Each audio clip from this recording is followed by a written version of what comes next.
अस्सलामुअलैकुम स्टूडेंट्स। इस यूनिट का पहला जो टॉपिक है, जो मैथ स्प्रिंग सिस्टम है, सिंपल हार्मोनिक मोशन की एग्जांपल। तो सिंपल हार्मोनिक मोशन परफॉर्म करता है एक ऐसा मैथ जो स्प्रिंग के साथ अटैच हो।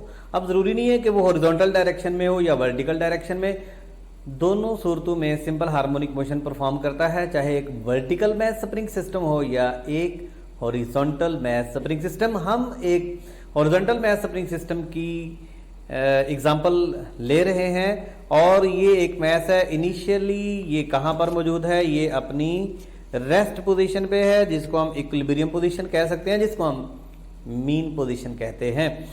और अब हमने इसके ऊपर एक फोर्स लगाई, एक्सटेंडेड मोड में इसको लेके आए। वो कौन सी फोर्स थी? सपोज वो एक्सटर्नल फोर्स लगाई गई और हुक्स लॉ के according F external is equal to K is spring constant and X is extension, यानी उसमें कितनी एक्सटेंशन प्रोड्यूस हुई। अब ये एक्सटर्नल फोर्स जो लगाई गई थी, इस एक्सटर्नल फोर्स को लगाने के बाद अब हमने छोड़ दिया और इसमें एक रीस्टोरिंग फोर्स आ गई। उस रीस्टोरिंग फोर्स की वजह से ये अब दोबारा मीन पोजीशन की तरफ जाना चाहेगा। अब ये जो फोर्स जहां लिखी हुई है, इसके साथ आर ई एस लिखना जरूरी नहीं है, अंडरस्टूड है, रिस्टोरिंग फोर्स। और एसएचएम हमेशा रिस्टोरिंग फोर्स ही परफॉर्म करवाती है। इस रिस्टोरिंग फोर्स ने इसको मीन पोजीशन की तरफ लेके आई और मीन पोजीशन पे जाके ये रुकती नहीं है क्योंकि इनर्शिया की वजह से, और फिर ये आगे चलेगी। Still force is toward mean position, so force is always toward mean position. According to Hooke's law, this is the formula for restoring force. और according to Newton law, F is equal to m में भी होता है। और जब हम इन दोनों को कंपैरिजन करेंगे तो हमें मिलेगा A is equal to minus K over m into x. This is horizontal mass spring systems equation। और k ओवर m तो कांस्टेंट है, तो हमें ये रिलेशन मिल रहा है minus a directly proportional to minus x के, जो कि ये एक्सप्लेन करता है, बयान करता है, बताता है, हमें समझाता है कि ये सिंपल हार्मोनिक मोशन है एक मैथ स्प्रिंग सिस्टम की। अब यहाँ पर k क्या है? f over x। अगर आप चेक करें तो ये रेशो है between force and display extension और इसका यूनिट बनेगा Newton per metre. Spring constant जो है बेटे, ये बताता है stiffness of spring. Spring constant से हमें क्या पता चलता है?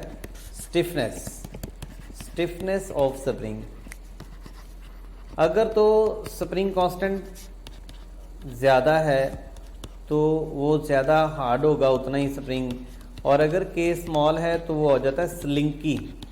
स्लिंकी आपने सुना होगा, एक सॉफ्ट सा स्प्रिंग होता है जो कि प्रोड्यूस करवा सकता है longitudinal as well as transverse waves.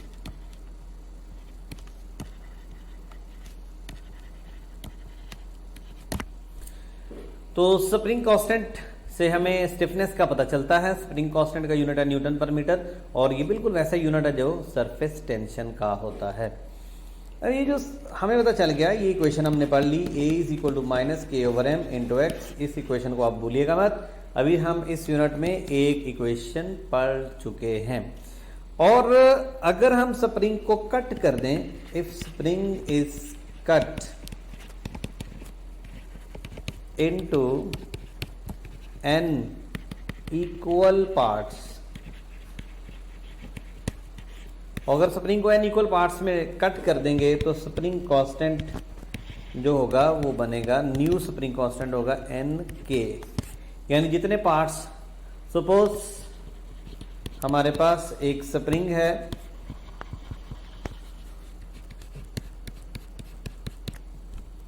इसके हम 3 पार्ट्स कर देते हैं। इसका स्प्रिंग कांस्टेंट था 75 Newton per metre already.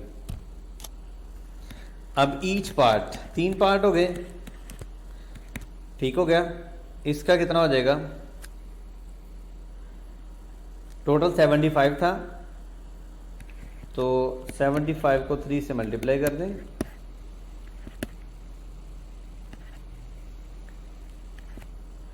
To 25 यानी हर एक छोटा सा जो स्प्रिंग होगा इक्वली हमने इसको कट करना है। कि स्टूडेंट्स कहते हैं 2/3 पार्ट में, 1/3 में, तो ऐसे सवाल हमने नहीं करने, ऐसे सवाल हमारे सिलेबस में नहीं है। ये सिर्फ थोड़ा सा हमारे सिलेबस में जो मैंने आपके साथ शेयर कर लिया। ये तो था स्प्रिंग को कट किया, अब कम्बिनेशन भी तो आ सकता है। कम्बिनेशन के बारे में हमें पता होना चाहिए, कम्बिनेशन ऑफ स्प्रिंग्स। अगर हम स्प्रिंग्स को सीरीज में या पैरेलल में कंबाइन करें, series combination and parallel combination. अगर आपको कैपेसिटर्स के कम्बिनेशन का आइडिया है तो ये भी कम्बिनेशन लाइक कैपेसिटर्स है। कैपेसिटर्स का कम्बिनेशन जैसे होता है वैसे ही इनका भी कम्बिनेशन होता है। अगर सीरीज़ में हमने 2-3 स्प्रिंग्स को सीरीज़ में लगा दिया, सपोज ये एक, दूसरा ये है, तो तीसरा ये है, सपोज इन सब के साथ मैथ सिंगल अटैच करना है, सिंगल मैथ। तो this is K1, this is K2, this is K3, तो इक्विवेलेंट आएगा 1/K1, 1/K2, 1/K3। अगर n हों और सारे एक जैसे हों, n इक्वल स्प्रिंग्स, तो इसका आएगा मसलन 5 springs each of 10 newton per metre are attached in series, तो KE होगा 10/5 2 न्यूटन पर मीटर। तो इसका मतलब है कि इक्विवेलेंट में आंसर कम हो जाएगा, ठीक है। ये इस तरह से फार्मूला आ जाएगा। और पैरेलल कम्बिनेशन में ये ज़रूरी है जितने मर्जी स्प्रिंग हों उन सब के साथ मैथ सिंगल अटैच होना ज़रूरी है। ये मैथ है single math, K1, K2, K3। सो इक्विवेलेंट स्प्रिंग कांस्टेंट होगा K1, K2, K3, ठीक है। अगर इसी क्वेश्चन में मैं आपसे ये पूछूं, चले मैं पहले ये इसका आंसर वो जर्नल फार्मूला बना देता हूँ for n equal KE = NK। तो इस क्वेश्चन में क्या आंसर आएगा, KE = 10 × 5 50। तो अब आप ज़रा देख रहे हैं कि स्प्रिंग कांस्टेंट बढ़ गया जब सारे स्प्रिंग कैसे लगे हुए हैं पैरेलल में। जैसे कार है, कार के चारों व्हील हैं और चारों व्हील के ऊपर आपको पता है स्प्रिंग होता है, शॉक सिस्टम उसका, तो चारों का स्प्रिंग कांस्टेंट इक्विवेलेंट में क्या हो जाएगा, 8, ठीक है। ये था मैथ स्प्रिंग सिस्टम। और इक्वेशन मैंने अभी सिर्फ आपको एक बताई, K/m × x, ये है एक्सेलरेशन के लिए इक्वेशन। अब इस इक्वेशन से और एक ये, ठीक है ना, मैं नहीं भूलता, आप भी ना भूलिएगा। अब हमें किसी भी इक्वेशन से ग्राफ बनाना आना चाहिए। ग्राफ बनाना आपके लिए कोई इतना बड़ा मुश्किल काम नहीं है। इसमें से देखिए तो क्या नज़र आ रहा है हमें, f directly proportional to -x, और इससे आपको पता चल रहा है a directly proportional to -x, ठीक हो गया। तो दोनों के दरमियान ताल्लुक क्या है, लीनियर। लीनियर का मतलब होता है स्ट्रेट लाइन। तो जब भी ग्राफ लीनियर होगा, इतने तो माशाल्लाह आप समझदार हो गए हैं, तो ग्राफ होगा straight line. So make graph between restoring force and x। पता होना चाहिए कौन सी दो क्वांटिटीज के दरमियान ग्राफ पूछा गया है, या एक्सेलरेशन एंड डिस्प्लेसमेंट। और ये भी ग्राफ पूछा जा सकता है एक्सटर्नल फोर्स एंड x। अब आप इससे पहले कि मैं मेरे ग्राफ्स देखें, आप खुद ग्राफ्स बना के देखिए। चलें जी, ये 1 है, ये 2 है और ये 3 है। चले मैं पहला ग्राफ बना रहा हूँ। इधर ले रही है हमने फोर्स, पॉजिटिव में, नेगेटिव में, positive x, negative x। So graph will be in pass, ये ओरिजिन से करेगा, graph will be in second and fourth quadrants, second and fourth quadrant. क्यों? क्योंकि इसमें इस क्वाड्रेंट में देखिए x अगर पॉजिटिव है तो force negative, because they are always opposite. तो एक अगर पॉजिटिव है तो दूसरा नेगेटिव होगा। इस तरह इधर एक अगर नेगेटिव है तो दूसरा पॉजिटिव। ये पहला या तीसरा क्वाड्रेंट नहीं हो सकता, क्योंकि पहले में दोनों पॉजिटिव और तीसरे में दोनों नेगेटिव, तो आंसर पॉजिटिव आएगा। इसलिए रिस्टोरिंग फोर्स के लिए। इसी तरह एक्सेलरेशन के लिए भी, यानी इसका ग्राफ भी बिल्कुल ऐसा ही आएगा। आप f की बजाय a लिख दो और इधर माइनस एफ की बजाय माइनस a लिख दो, तो इसका ग्राफ भी सेकंड एंड फोर्थ क्वाड्रेंट में होगा। लेकिन इसके लिए सिनेरियो बदल जाएगा। एक्सटर्नल फोर्स और x के लिए ये ग्राफ आएगा इधर। अगर मैं ले रहा हूँ एक्सटर्नल फोर्स और इधर प्लस x माइनस एक्स, ठीक है। तो अब अगर देखें कि एक्सटर्नल फोर्स के लिए फार्मूला होता है प्लस के एक्स का, तो फोर्स और एक्सटेंशन के दरमियान ग्राफ होगा स्ट्रेट लाइन, होगा पॉजिटिव, दोनों पॉजिटिव। इसका मतलब ये पहले में दोनों पॉजिटिव है, तीसरे में दोनों नेगेटिव, नेगेटिव नेगेटिव पॉजिटिव। तो अभी मैंने आपको दो इक्वेशंस सिखाई, अभी मैं दो से रिजल्ट्स बना रहा हूं। रिजल्ट्स बनते जाएंगे, हम इन दो इक्वेशंस से रिजल्ट बना रहे हैं। ये देखिए फर्दर रिजल्ट्स।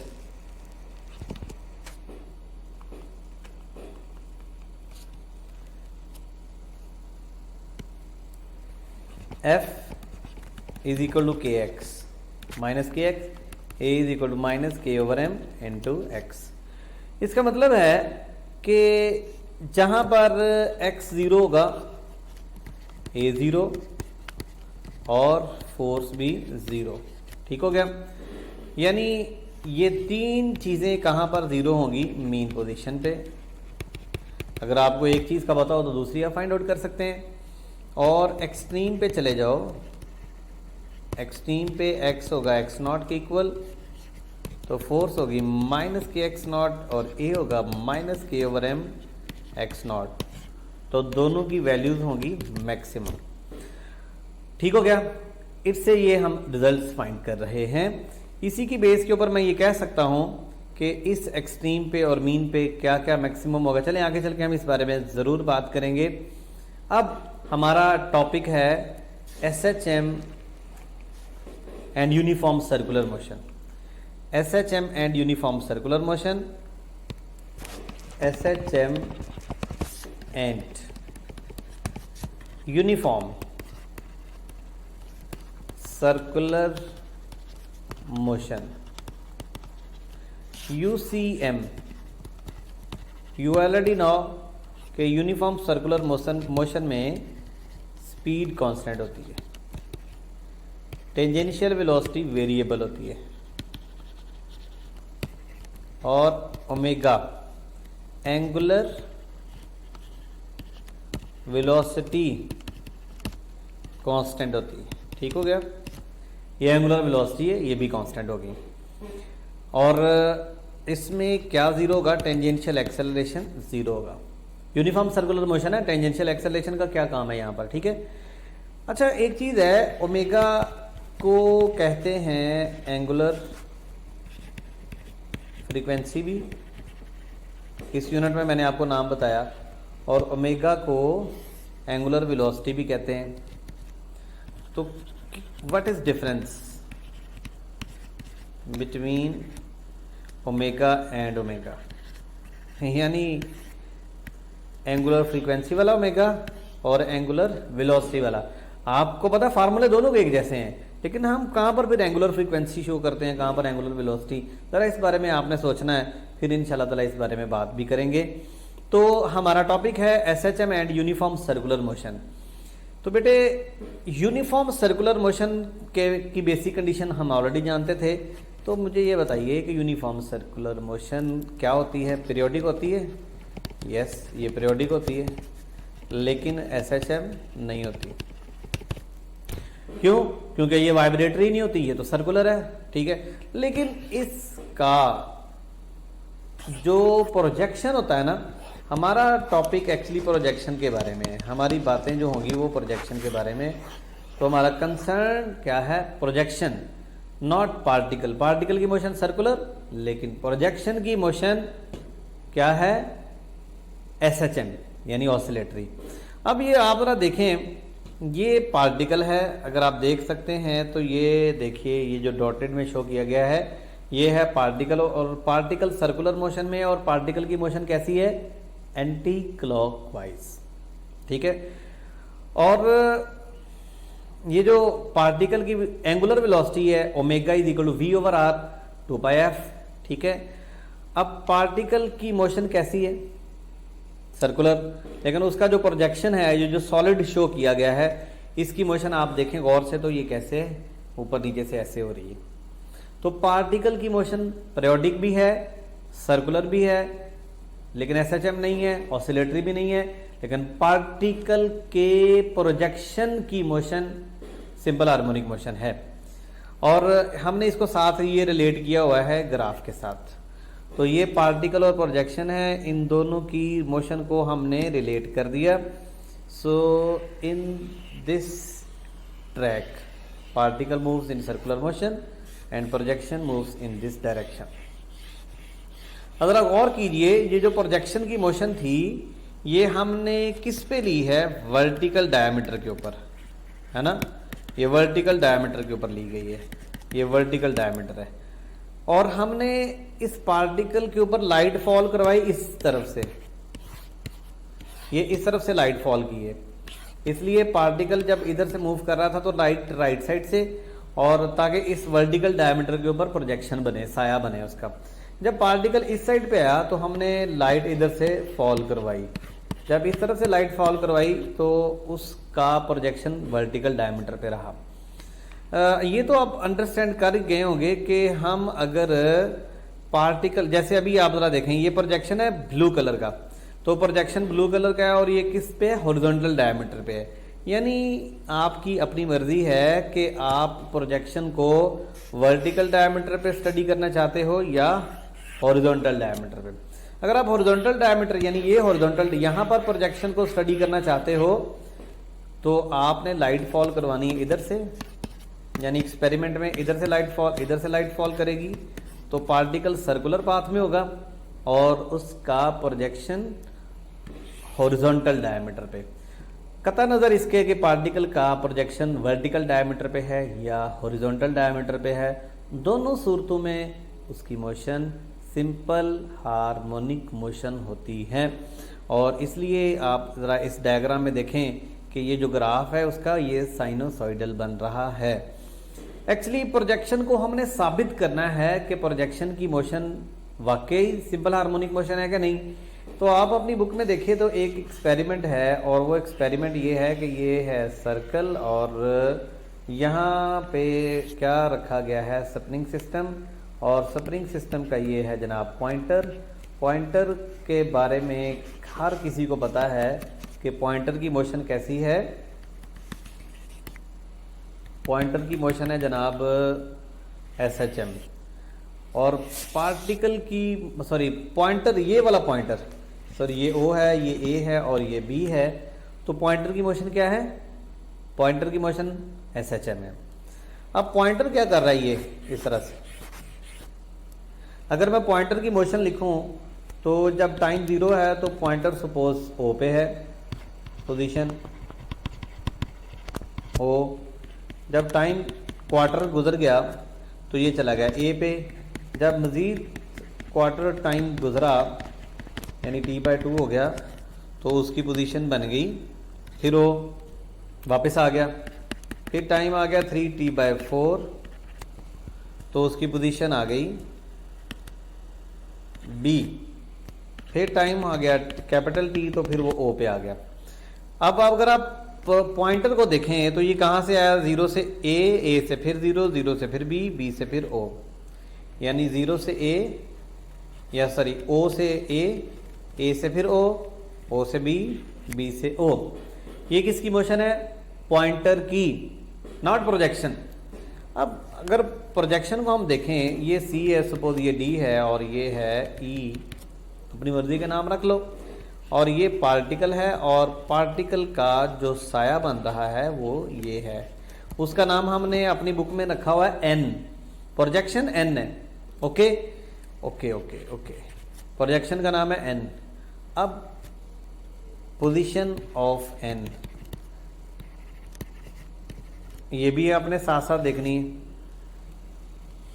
उसी टाइम के साथ। जब ये ओ पे था उस वक्त पार्टिकल यहाँ पे था और उसका साया ई पे था, ई, ठीक है। फिर कहाँ पे गया? सी, फिर ई, देन डी एंड फाइनली ई। अब दोनों को अगर हम रिलेट करें, किसको बोला? पॉइंटर को। पॉइंटर किसका है? स्प्रिंग का, और उसके बारे में हमें कोई डाउट नहीं है, उसकी मोशन एसएचएम है। पॉइंटर की मोशन और प्रोजेक्शन की मोशन एक दूसरे का रेप्लिका है,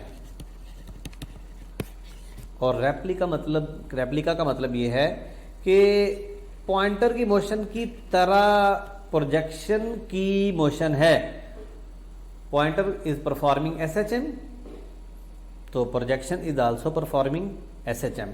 जैसे ऐसे होता है कि आपके पेरेंट्स आपको मना करते हैं कि फलां दोस्त की कंपनी में मत बैठा करो, वो बड़ा, उसका मतलब उसके बारे में कोई अच्छे रिमार्क्स नहीं है, तो आप क्या समझें? अगर फॉर एग्जांपल आपका कोई फ्रेंड है और वो बड़ा बदनाम है, यानी कि वो पढ़ता नहीं है, कॉलेज में बड़ा मशहूर है कि बहुत ज़्यादा शरारतें करता है, और आप अगर उसके साथ चल रहे हैं और आपके बारे में कोई रिमार्क्स दे दे कि जैसे यार इसका दोस्त एक्स है और वैसे ही ये वाई भी है, तो इसका मतलब है कि आप फौरन समझने वाला समझ जाएगा कि वो जो एक्स तो बड़ा बदनाम था, तो वाई के बारे में क्या व्यूज़ होंगे, वो भी बिल्कुल वैसा है। यहाँ पर ऐसी बात नहीं है, यहाँ सिंपल हार्मोनिक मोशन की बात हो रही है। तो जैसा क्या कर रहा है पॉइंटर, वैसे ही प्रोजेक्शन कर रहा है। तो पॉइंटर की मोशन एसएचएम, प्रोजेक्शन की मोशन भी एसएचएम। अब बात यहाँ पर ख़त्म नहीं होनी, अब कहानी यहाँ से स्टार्ट होगी। कहानी यहाँ से स्टार्ट होगी, यहाँ से हमने आगे पढ़ना है इंस्टेंटेनियस डिस्प्लेसमेंट। सो इंस्टेंटेनियस डिस्प्लेसमेंट यहाँ से स्टार्ट करते हैं, बिल्कुल सर्कुलर मोशन में। ये सर्कुलर मोशन है, चल क्यों नहीं रहा? पॉइंटर को दोबारा चलाते हैं।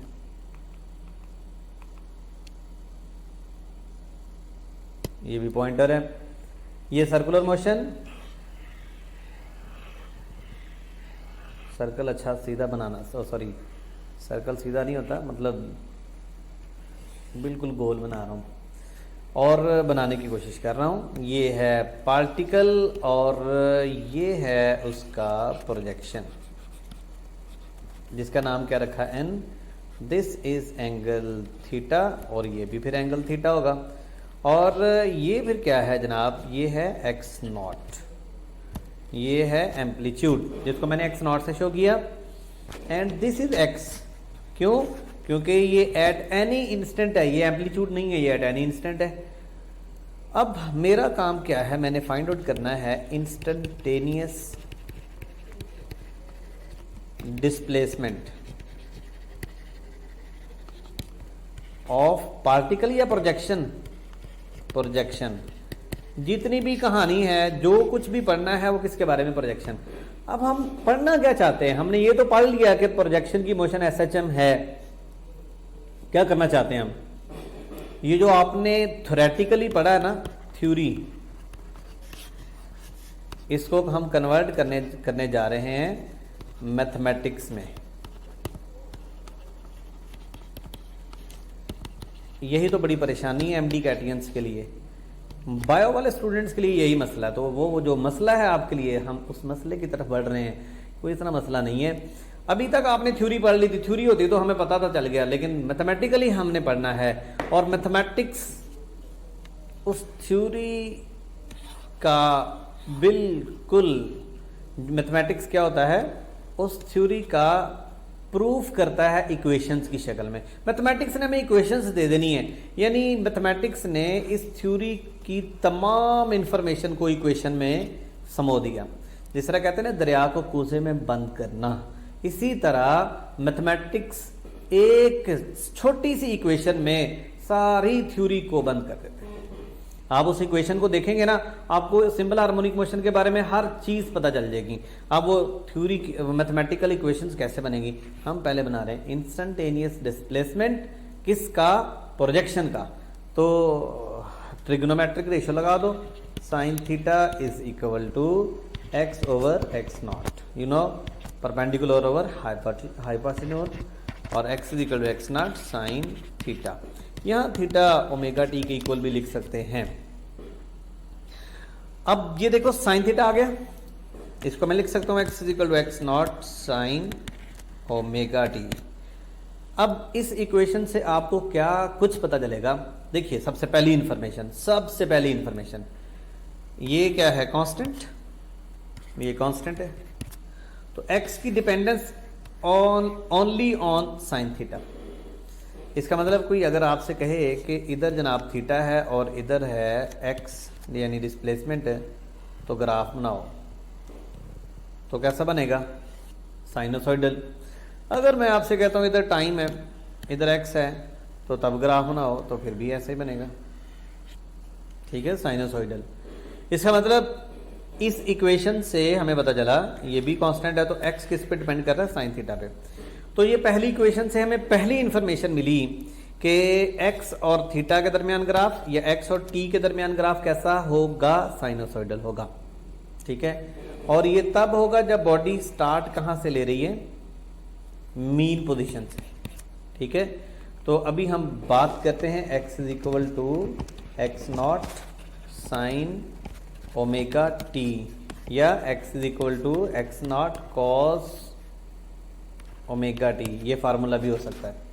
अब ये कब फार्मूला अप्लाई होगा, मोशन स्टार्ट्स फ्रॉम मीन, और ये जब है मोशन स्टार्ट्स फ्रॉम एक्सट्रीम। अब इसका टाइम के साथ ग्राफ कैसा होगा, अब डिस्प्लेसमेंट टाइम ग्राफ जब मीन से स्टार्ट होगी, तो ये ग्राफ भी यहीं से स्टार्ट होगा, यहाँ से, यानी मीन से, ओरिजिन से स्टार्ट होगा। और एक्स टी ग्राफ जब कॉस सीट आ रहा है, इधर एक्स और इस तरफ टी, ये स्टार्ट होगा यहाँ से। जो इक्वेशन पढ़ते जाएंगे उसके ग्राफ बनाते जाएंगे। तो ये भी डिस्प्लेसमेंट टाइम ग्राफ है फॉर एस एच एम। वो डिस्प्लेसमेंट टाइम ग्राफ आप लीनियर मोशन में पढ़ते रहे हैं, वो वाले नहीं है, ये एस एच एम के हैं। और ये भी डिस्प्लेसमेंट टाइम ग्राफ है, ये भी डिस्प्लेसमेंट टाइम ग्राफ है। दोनों में फर्क क्या है, इनिशियल पोजीशन का। अब आप ये भी सोच सकते हैं कि सर अगर ना मीन हो, ठीक है, और ना ही एक्सट्रीम हो, तो फिर इक्वेशन क्या होगी, फिर होगी x is equal to x not sine omega T plus five. So five initial phase कह लें या पोजीशन कह लें, तो तब जो फाइव होगा वो इनिशियल फेज यानी इनिशियल पोजीशन को शो करेगा। तो ये फार्मूला तब अप्लाई होगा जब ना मीन हो ना एक्सट्रीम, ठीक है, ओके। अब इस फार्मूले से आप क्या क्या इंफॉर्मेशन कलेक्ट कर सकते हैं, क्वेश्चंस बहुत सारे बन सकते हैं। क्वेश्चन ये है जनाब, x इज इक्वल टू 10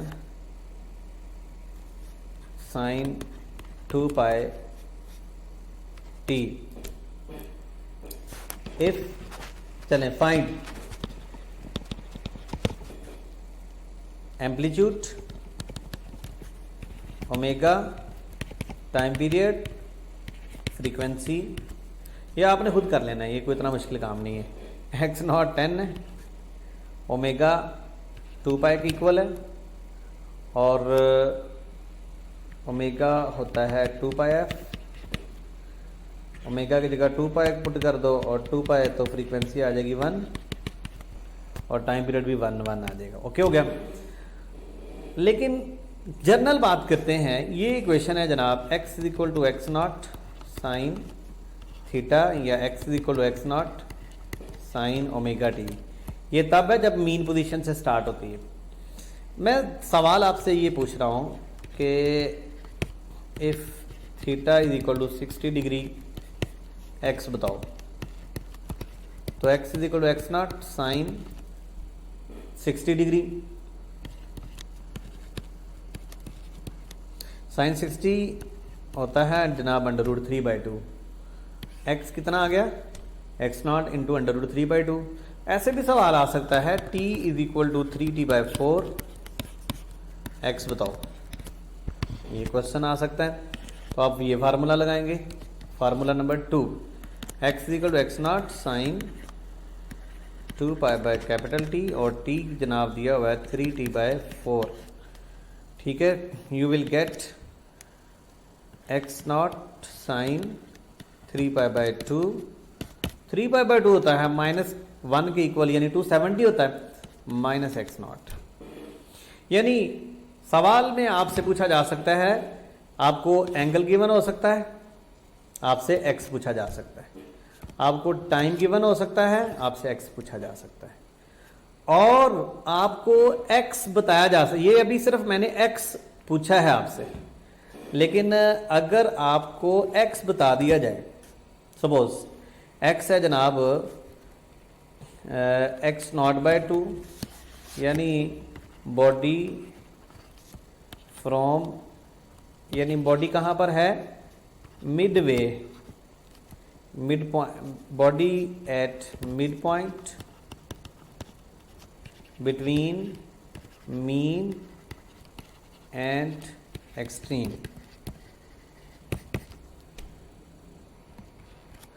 ये इसका मतलब ये है कि x is equal to x0/2 है, तो टाइम कितना लगा बॉडी को, टाइम फाइंड आउट कीजिए। कहाँ से, मीन टू मिड वे, यानी मीन टू मिड वे का मतलब है x0/2। Okay, x is equal to x not sine omega t, x given है। जैसे पहले फार्मूले में मैंने आपको बताया टाइम गिवन हो सकता है, थीटा गिवन हो सकता है, यहां पर आपको मैंने बताया कि x बताया जा सकता है, टाइम पूछा जा सकता है, थीटा पूछा जा सकता है।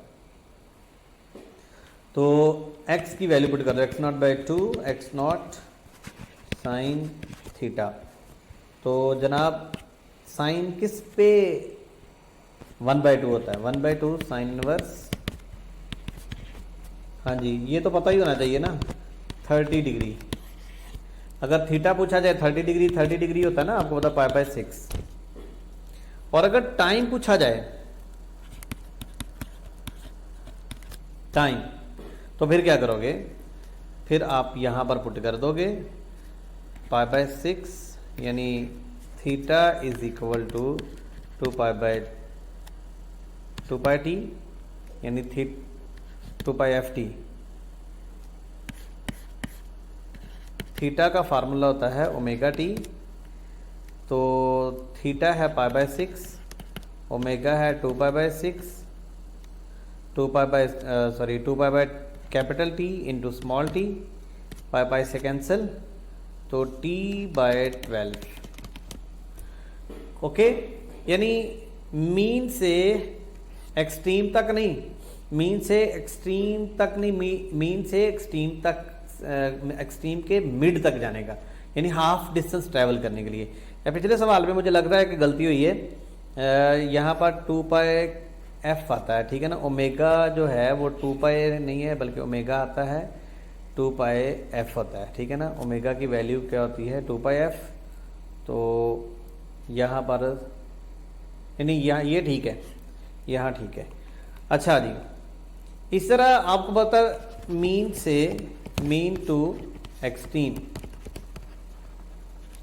आप सब जानते हैं टाइम कितना लगता है t/4, ये सबको पता है। अगर एक सिंपल पेंडुलम है, ये मीन है और ये एक्सट्रीम है, तो कितना टाइम लगता है t/4। Can you prove it कि ये t/4 कैसे लगेगा, बड़ी आसान सी बात है, x equal to x not sine theta. अब मुझे बताओ कि यहाँ से यहाँ तक x किसके इक्वल है, x0 के इक्वल है, यहाँ पुट कर दो x0 X not sine theta, sine inverse 1 is equal to theta, 90 degree आ गया।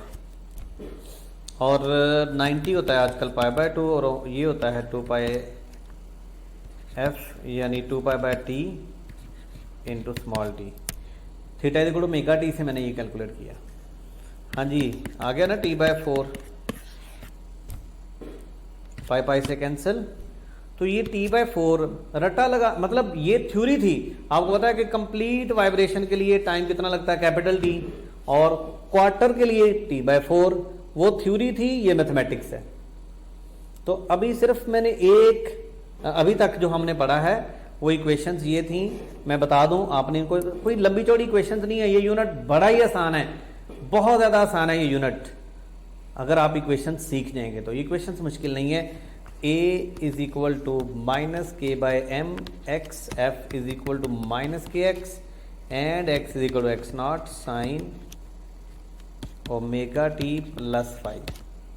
ये इक्वेशंस आपने पढ़ी हैं। अगर मैं कहूँ फाई 0 है तो मीन से स्टार्ट हुआ तो X equal to x not sine omega T आ जाएगा। और अगर मैं कहता हूँ फाई 90 है तो X equal to x not cos omega T आ जाएगा। ठीक है, तो ये इक्वेशन, इसके ग्राफ्स इनके दरमियान, ये इन दो के ग्राफ्स और इसका ग्राफ, एक्स टी का एक्स थीटा का ग्राफ मीन से एक्सट्रीम से स्टार्ट होगा। अगर आपको एक वैल्यू गिवन हो, दूसरी फाइंड आउट करनी है, तो आप इस तरह से कैलकुलेट करेंगे। तो बहुत सारे स्टूडेंट्स इस ऐसे सवालों के गलत जवाब देते हैं। अगर मैं कहता हूं कि यहां से लेकर यहां तक लगता है टी बाय 4, तो आधे रास्ते का कितना टाइम लगेगा? स्टूडेंट ज़्यादातर गलती से जवाब देते हैं टी बाय 8, मतलब टी बाय 4 को 2 से डिवाइड करके जवाब देते हैं टी बाय 8। तो ये गलत है। अभी अभी आपने पढ़ा कि मीन से हाफ वे का कितना टाइम लगा, टी बाय 12, हमने प्रूव कर दिया, ये नहीं है टाइम। तो मीन से यानी अगर यहां से लेकर यहां तक की बात करें तो टोटल टी बाय 4 है, लेकिन पहला टाइम कितना, टी बाय 12, तो फिर बाकी कितना बचेगा, टी बाय 6, क्योंकि टी बाय 4 में से टी बाय 12 माइनस करोगे तो टी बाय 6। तो टोटल ये कितना, टी बाय 4, ये कितना, टी बाय 12, और ये कितना आ गया, टी बाय 6। ठीक हो गया। तो एक बार फिर छोटी सी ये मैं इंफॉर्मेशन आपको दे दूं, ये जनाब सिंपल पेंडुलम के लिए या किसी भी simple harmonic vibration, simple harmonic motion के लिए ये मीन है, ये एक्सट्रीम, मीन से एक्सट्रीम तक टी बाय 4, ये कितना, टी बाय 12, और ये कितना, टी बाय 6। ठीक हो गया। अब टी बाय 12 से ये कितना बड़ा, डबल है। मसलन अगर मैं कहता हूं कि ये मीन है और ये उसका हाफ वे है और ये यहां तक, अगर यहां तक 2 सेकंड लगते हैं तो ये कितने लगेंगे, 4 सेकंड, और टोटल कितने हो गए, 6 सेकंड। ठीक है, यानी पहला आधा ट्रैवल करने के लिए कम टाइम लगता है और अगला आधा रास्ता ट्रैवल करने के लिए उसका डबल लगता है। अब इधर जाते हुए 2 सेकंड और यहां से अगला आधा 4 सेकंड, यहां से यहां तक टी बाय 12 और यहां से अगला टी बाय 6। वापसी पे भी ऐसे ही कहानी है, ये टी बाय 6 और ये t by 12। Now prove this, prove आपने ये करना है, ये मुझे आपने बताना है। मैं आपका मुंतजिर रहूँगा। आप में से बहुत से अच्छे स्टूडेंट्स मुझे इनके जवाब देते हैं, मैं बहुत खुश होता हूँ जब आप मुझे सही जवाब देते हैं। बहुत सारे बच्चों ने मुझे ये सही जवाब दिया था कि सेंट्रीपिटल और centrifugal force, they are not action the action force because they do not act on a single body, they act on a single body. तो एक्शन रिएक्शन कभी भी सिंगल बॉडी पे एक्ट नहीं करता। आपको पता है एक्शन एक बॉडी पे, रिएक्शन दूसरी बॉडी पे, इसलिए सेंट्रीपिटल और सेंट्रीफ्यूगल जो है वो एक ही बॉडी पे लगती हैं, इसलिए वो एक्शन रिएक्शन पेयर नहीं बनाती। ठीक है ना, ये तो मैंने साबित कर दिया कि t by 12 I have proof that, और ये भी मैंने बात कर दिया कि ये टी बाय 6। अब आपने ये साबित करना है कि बॉडी यहां से इधर आ रही है, तो टी बाय 6 कैसे है। कि टी बाय 12 मैंने प्रूफ कर दिया, ऐसे नहीं प्रूफ करना आपने कि t by 4 minus t by 12 that is equal to t by 6। नहीं, मेरा सवाल ये है कि बॉडी यहां से स्टार्ट हो रही है यूं और यहां तक आई, और उसने ट्रैवल किया x नॉट बाय 2, ठीक है ना, और ये आएगा t by 6। Now proof this. Okay, अगले लेक्चर में मुलाकात होगी और अगला लेक्चर बहुत ज़्यादा इंपॉर्टेंट है। इंशाल्लाह ताला वो टॉपिक्स आपको समझाए जाएंगे जो एफएससी में समझ नहीं आए थे, बड़ी आसानी से आएंगे इंशाल्लाह। अल्लाह हाफिज़।